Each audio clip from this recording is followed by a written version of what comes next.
Property को transfer करने के रिगार्डिंग काफी सारे डिस्प्यूट्स रहते हैं और अगर एक पर्सन दूसरे पर्सन के नाम पर प्रॉपर्टी को ट्रांसफर करना चाहता है तो उसे सरकार को एक हैवी स्टाम्प ड्यूटी जो है वो पे करनी होती है। और किसी भी प्रॉपर्टी को ट्रांसफर करने के रिगार्डिंग काफी सारे डिस्प्यूट्स रहते हैं और अगर एक पर्सन दूसरे पर्सन के नाम पर प्रॉपर्टी को ट्रांसफर करना चाहता है तो उसे सरकार को एक हैवी स्टाम्प ड्यूटी जो है वो पे करनी होती है। और संपत्ति को ट्रांसफर करने के रिगार्डिंग काफी सारे तरीके होते हैं। सो मेनली इस वीडियो में हम ये जानेंगे कि वो कौन से तरीके हैं जिसमें कि एक पर्सन दूसरे पर्सन के नाम पर प्रॉपर्टी को अगर ट्रांसफर करना चाहता है और वो बिना किसी स्टाम्प ड्यूटी को पे किए अगर वो प्रॉपर्टी को ट्रांसफर करना चाहता है तो वो किस तरीके से उस प्रॉपर्टी को ट्रांसफर कर सकता है। तो फ्रेंड्स नमस्कार, मैं हूं एडवोकेट अपराजिता और आप देख रहे हैं हमारा चैनल लेट्स टॉक लॉज। दोस्तों अगर आपने अभी तक हमारे चैनल को सब्सक्राइब नहीं किया है तो चैनल को सब्सक्राइब कर लीजिए क्योंकि लॉ से रिलेटेड बहुत ही इंफॉर्मेटिव कंटेंट हमारे चैनल पर आने वाला है। सो फ्रेंड्स बिना किसी देरी के चलिए वीडियो को शुरू करते हैं। सो फ्रेंड्स संपत्ति को ट्रांसफर करने में यानी कि प्रॉपर्टी को ट्रांसफर करने के लिए 5 तरीके होते हैं, वो मैं आपको वन बाय वन बता देती हूँ। और जो सबसे ज्यादा तरीका जो चलता है वो है सेल डीड का। सेल डीड जो है वो एक पर्सन के द्वारा दूसरे पर्सन के फेवर में की जाती है।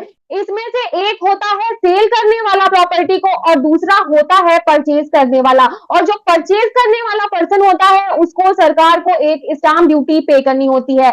अगर परचेज करने वाला कोई भी प्रॉपर्टी अपने नाम पर ट्रांसफर करवाना चाहता है तो स्टाम्प ड्यूटी जो है वो उसको पे करनी होती है। और स्टाम्प ड्यूटी जो है दोस्तों वो स्टेट वाइज अलग अलग हो सकती है। नॉर्मली ऐसा देखा जाता है कि कोई भी पर्सन जो प्रॉपर्टी को परचेज कर रहा है अगर वो फीमेल है तो उसको 6% स्टाम्प ड्यूटी देनी होती है। इसके अलावा अगर कोई मेल और फीमेल है उनके नाम पर जॉइंट प्रॉपर्टी कर दी जाती है या फिर करवाई जाती है तो उनको 7% स्टाम्प ड्यूटी जो है वो देनी पड़ती है। इसके अलावा अगर कोई मेल है जो कि इंडिपेंडेंट अकेले प्रॉपर्टी को परचेज कर रहा है तो 8% तक सरकार को स्टाम्प ड्यूटी पे करनी होती है। लेकिन इसके अलावा भी मैं आपको बता दूं कि स्टेट वाइज जो है वो स्टाम्प ड्यूटी अलग अलग हो सकती है, लेकिन नॉर्मली जो है वो 6% से लेकर के 8% तक सरकार को स्टाम्प ड्यूटी पे करनी होती है। और इसके साथ साथ मैं आपको ये भी बता दूं कि जो स्टाम्प ड्यूटी है वो किस अमाउंट पे लगती है।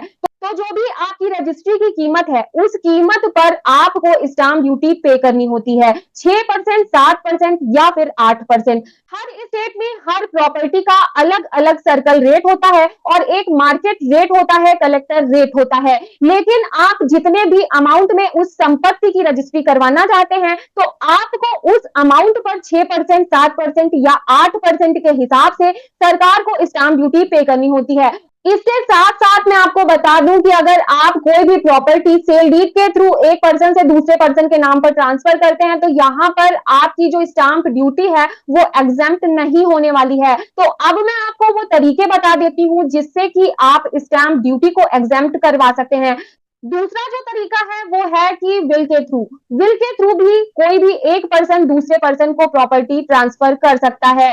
अगर कोई पर्सन विल के थ्रू अपनी प्रॉपर्टी को ट्रांसफर करता है तो उस पर्सन के जीवित रहते यानी कि जीते जी वो जो प्रॉपर्टी है वो उस पर्सन के नाम ही रहेगी। और उस पर्सन की जिसने विल बनाई है उसकी डेथ के बाद में उसने जिसके फेवर में विल बनाई होगी, चाहे वो बेटा हो, बेटी हो, रिलेटिव हो, वो प्रॉपर्टी उसके नाम ट्रांसफर हो जाएगी। इस तरीके से जो है वो विल को एग्जीक्यूट कर सकता है और विल के थ्रू जो प्रॉपर्टी है उसकी डेथ के बाद उस पर्सन के नाम हो जाएगी जिसके फेवर में उसने विल बनाया होगा। यहाँ पर उस पर्सन को कोई भी स्टाम्प ड्यूटी पे करने की जरूरत नहीं है। और अगर विल को उसने रजिस्टर करवा दिया है तो रजिस्टर होने के बाद में उस विल की वैल्यू जो है वो और ज्यादा बढ़ जाती है और विल जो है वो किसी के भी फेवर में की जा सकती है, चाहे वो नोन पर्सन हो, चाहे वो अननोन पर्सन हो, चाहे वो रिलेटिव हो, प्रॉपर्टी किसी के भी फेवर में विल की जा सकती है। अब बात करते हैं एक पर्सन से दूसरे पर्सन के नाम प्रॉपर्टी ट्रांसफर करने के तीसरे ऑप्शन के बारे में।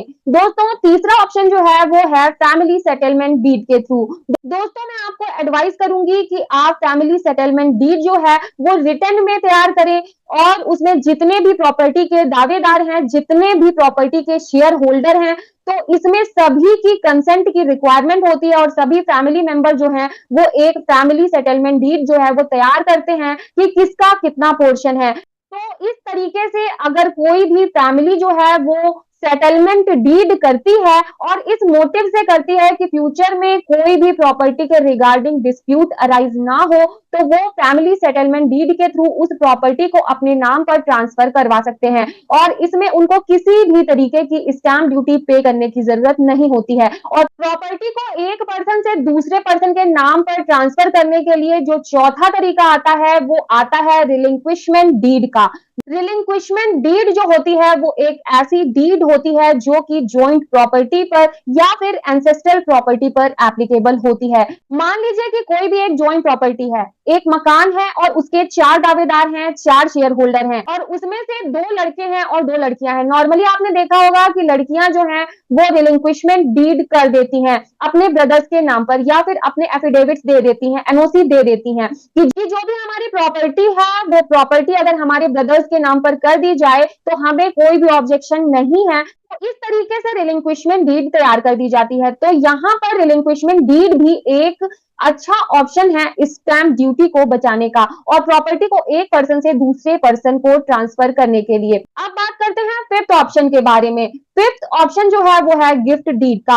हालांकि गिफ्ट डीड पर स्टैम्प ड्यूटी जो है वो पे करनी होती है, लेकिन गिफ्ट डीड की जो स्टैम्प ड्यूटी होती है वो सेल डीड से काफी ज्यादा कम होती है। और गिफ्ट डीड के थ्रू अगर एक पर्सन दूसरे पर्सन को लव एंड अफेक्शन की वजह से अपने नाम की प्रॉपर्टी ट्रांसफर करता है तो प्रॉपर्टी को दूसरे पर्सन के नाम पर वो ट्रांसफर कर सकता है और जो वो प्रॉपर्टी है उसके ऊपर में स्टैम्प ड्यूटी जो है वो काफी ज्यादा कम उस पर्सन को पे करनी होती है। और प्रॉपर्टी एक पर्सन से दूसरे पर्सन को ट्रांसफर करने का एक तरीका और भी देखा गया है, वो है पावर ऑफ अटॉर्नी का।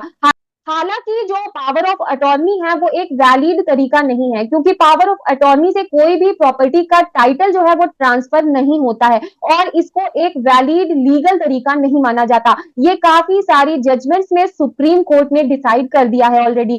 लेकिन फिर भी काफी जगह पर यह देखा जाता है कि जहां पर रजिस्ट्री जो है वो बंद है या फिर रिलेशन जो है वो दो पार्टीज के बीच में बहुत ज्यादा अच्छे हैं तो वो आपस में एक दूसरे के नाम पर पावर ऑफ अटॉर्नी जो है वो एग्जीक्यूट कर देते हैं। मगर यहाँ पर मैं आपको बता दूं कि पावर ऑफ अटॉर्नी जो है वो एक वैलिड तरीका नहीं है, क्योंकि इसकी लीगली कोई भी इतनी ज्यादा वैल्यू नहीं है और ये मेरे द्वारा भी आपको एडवाइजेबल नहीं है। सो फ्रेंड्स, उम्मीद करती हूँ कि आप लोगों को समझ में आ गया होगा कि प्रॉपर्टी को एक पर्सन से दूसरे पर्सन के नाम पर ट्रांसफर करने के लिए कौन कौन से तरीके अवेलेबल हैं और आप किन किन तरीकों से प्रॉपर्टी को एक पर्सन से दूसरे पर्सन को ट्रांसफर कर सकते हैं और स्टाम्प ड्यूटी देने से बच भी सकते हैं। क्योंकि एक प्रॉपर्टी जो है वो अगर एक पर्सन से दूसरे पर्सन के नाम पर ट्रांसफर की जाती है तो उसमें काफी ज्यादा हैवी स्टाम्प ड्यूटी जो है वो गवर्नमेंट को पे करनी होती है। मान लीजिए कि अगर 1 करोड़ की प्रॉपर्टी है तो उसमें अप्रॉक्स 6 से 8 लाख रुपए तक स्टाम्प ड्यूटी जो है वो पे करनी पड़ सकती है, जो कि एक हैवी अमाउंट है। तो आप इन तरीकों से स्टाम्प ड्यूटी को बचा सकते हैं। सो फ्रेंड्स, उम्मीद करती हूँ कि इस वीडियो से आपको बहुत कुछ सीखने को मिला होगा और अगर आपको ये वीडियो इन्फॉर्मेटिव लगी हो तो वीडियो को लाइक कीजिएगा, अपने फ्रेंड्स एंड फैमिली के साथ शेयर कीजिएगा। अगर आपने अभी तक हमारे चैनल को सब्सक्राइब नहीं किया है तो चैनल को सब्सक्राइब कर लीजिए, क्योंकि लॉ से रिलेटेड बहुत ही इन्फॉर्मेटिव कंटेंट हमारे चैनल पर आने वाला है। सो फ्रेंड्स, इस वीडियो में इतना ही, फिर मिलते हैं नए इन्फॉर्मेटिव वीडियो के साथ। Till then bye bye.